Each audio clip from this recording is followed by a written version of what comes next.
Et la quatrième raison, c'est que 80% du marché des offres autour de toi aujourd'hui est caché.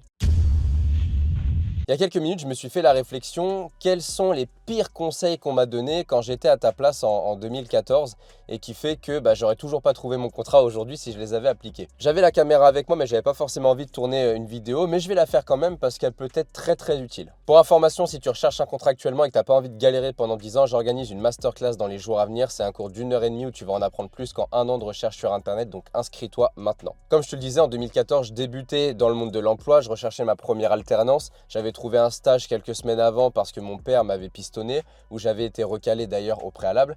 Et du coup, je connaissais rien en fait. Et j'ai eu différents conseils de la part de RH même, de la part de responsables pédagogiques, de la part de proches mais qui ne sont pas du métier. Et des conseils qui, avec du recul, sont catastrophiques. Le premier conseil que j'ai reçu et qu'il ne faut surtout pas appliquer, c'est le fait de dire il faut faire de la qualité, pas de la quantité. Mieux vaut envoyer 2 candidatures personnalisées que 20 candidatures identiques. Alors c'est complètement faux, c'est la loi des grands nombres. Plus tu envoies de candidatures, plus tu auras de retours. Ça dépend aussi du canal par lequel tu passes pour envoyer tes candidatures. Et surtout, tu peux faire de la qualité et de la quantité. Nous, typiquement, les candidats qu'on accompagne utilisent le dossier de motivation, qui est un document que j'ai envoyé et que j'ai protégé auprès de l'INPI fin 2020. Ce document-là est fait une fois et ensuite peut être envoyé à toutes les entreprises. Mais vu que c'est un document qui est différent de la lettre de motivation et tous ces documents-là qui servent à rien, et les recruteurs sont choqués. Donc, ça fait la différence, mais pourtant, le dossier en lui-même n'est pas personnalisé à chaque fois. Donc, on peut très bien faire de la qualité et de la quantité. Et nous, c'est ce qu'on dit à nos candidats d'élite. Bon, on a des outils qui permettent d'automatiser les envois, donc ça va beaucoup plus vite. Mais s'ils envoient moins de 30 candidatures spontanées par jour, il y a un problème. Le deuxième pire conseil qu'on m'a donné, c'est de ne pas harceler les recruteurs, de ne pas les relancer, de ne pas être trop sur eux. Sauf que si tu n'es pas en mode bourrin, ils vont t'oublier. Donc bien évidemment, si c'est vraiment une entreprise que tu veux, une candidature où là pour le coup, tu as vraiment mis de l'énergie, faut pas que tu hésites à les relancer, c'est hyper important, assez rapidement. Moi, maximum 1 semaine après, je relance, maximum 5 jours. Et plus ça va, plus je relance à intervalles courts si je veux relancer à plusieurs reprises. Et la question que tu t'es peut-être posée juste avant, c'est oui, mais moi, j'envoie pas 30 candidatures spontanées par jour parce que je cible des entreprises très spécifiques. À ce moment-là, tu peux envoyer ta candidature à 4, 5, 6 personnes de l'entreprise en même temps. Ce n'est pas un problème. Même s'ils peuvent se dire, la personne, elle a bourriné, elle a arrosé tout le monde, au moins, tu es sûr qu'il y en a une ou deux qui vont voir ta candidature, qui vont la prendre en considération et qui vont te faire un retour, tu vois. Donc, faut vraiment être un bourrin. Il ne faut vraiment pas hésiter à y aller, en fait, tout simplement, à se rendre visible, à ce qu'on se rappelle de toi. Donc, premier pire conseil, faire de la qualité et pas de la quantité. Deuxième pire conseil, ne pas relancer, ne pas harceler, entre guillemets, les recruteurs.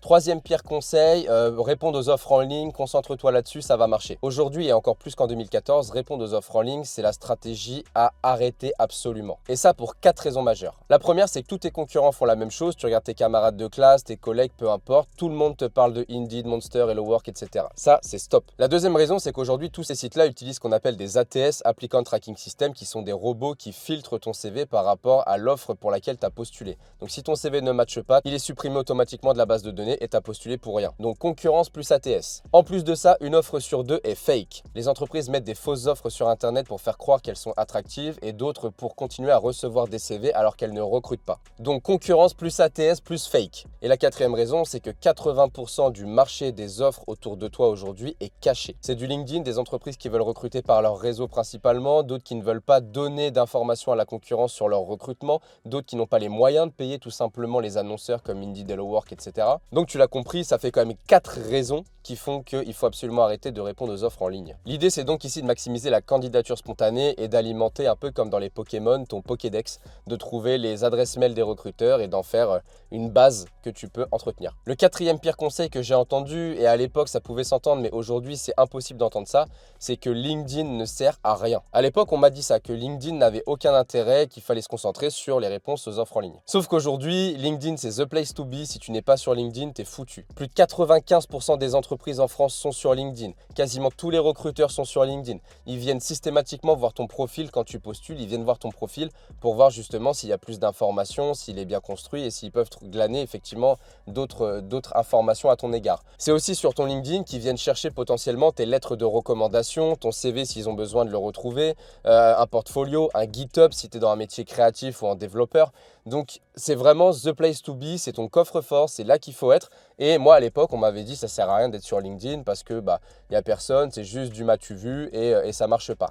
LinkedIn, ça cartonne. Et je te rappelle que LinkedIn n'est pas une plateforme comme Indeed, Hello Work où tu réponds aux offres. LinkedIn est un réseau social comme TikTok, Instagram ou Facebook. Tu développes ton réseau, t'entretiens tes relations et tu as des opportunités avant tes concurrents. C'est ça LinkedIn. Et le cinquième pire conseil que j'ai entendu, c'était de dire quand tu as trouvé ton contrat, tu n'as pas forcément besoin de continuer à postuler. Si l'entreprise t'a dit oui, c'est bon, ça va se faire, il n'y a pas de souci. J'ai entendu ce conseil, mais heureusement, ça m'est jamais arrivé. Les entreprises avec qui j'ai signé ont toujours tenu leur engagement jusqu'au bout et ça s'est toujours très bien passé. Mais aujourd'hui, il faut que tu saches que 25% des périodes d'essai, que ce soit en alternance notamment, mais même en CDI, ne vont pas à leur terme, que ce soit du côté de la recrue ou du côté du recruteur. Et du coup, il faut absolument que même si tu es en période d'essai et que tu as signé tout ça, que tu continues à passer des entretiens. Et c'est encore plus vrai si tu n'as pas encore commencé ta période d'essai et si tu n'as pas signé. Si par exemple, tu n'as qu'un oui oral, si on t'a juste dit ou même par mail, bonjour, on est d'accord pour vous recruter, ça n'a aucune preuve aux yeux de la loi, ça sert à rien, ça n'a aucun poids si tu veux. Mais c'est pas forcément parce que tu as un oui fictif que derrière tu vas travailler avec l'entreprise. Donc surtout couvre tes arrières et ne reste pas sans rien en attendant simplement que le contrat arrive dans ta boîte aux lettres, ça ne marche pas comme ça. Voilà, donc si je récapitule les 5 faux conseils de tête, c'est faire de la qualité et pas de la quantité. Ça c'est complètement faux, tu peux faire de la quantité, tu dois faire de la quantité. Le deuxième, c'était sur le fait de relancer, d'être à fond derrière les recruteurs. Il faut le faire, il ne faut pas les laisser s'endormir. Le troisième conseil, c'était le fait de se concentrer sur le fait de répondre aux offres en ligne. C'est complètement faux, si tu fais ça, t'es foutu. Le quatrième faux conseil, c'était de dire que ça ne servait à rien de se concentrer sur LinkedIn et qu'il fallait répondre aux offres en ligne uniquement. En 2014, je pouvais encore l'entendre. Aujourd'hui, c'est impossible de dire ça. LinkedIn est une obligation. Et le cinquième faux conseil qui peut te coûter très cher, c'était le fait de dire que lorsque tu avais eu un oui d'une entreprise, même sans contrat signé, que tu pouvais arrêter ta recherche parce que ça allait se faire. Bien évidemment, protège tes arrières, le monde de l'emploi est un monde de requins. Voilà, j'espère que tu as kiffé cette vidéo un peu plus proximité dans la voiture. Et en attendant, inscris-toi pour la masterclass et je te dis à très vite pour une prochaine vidéo.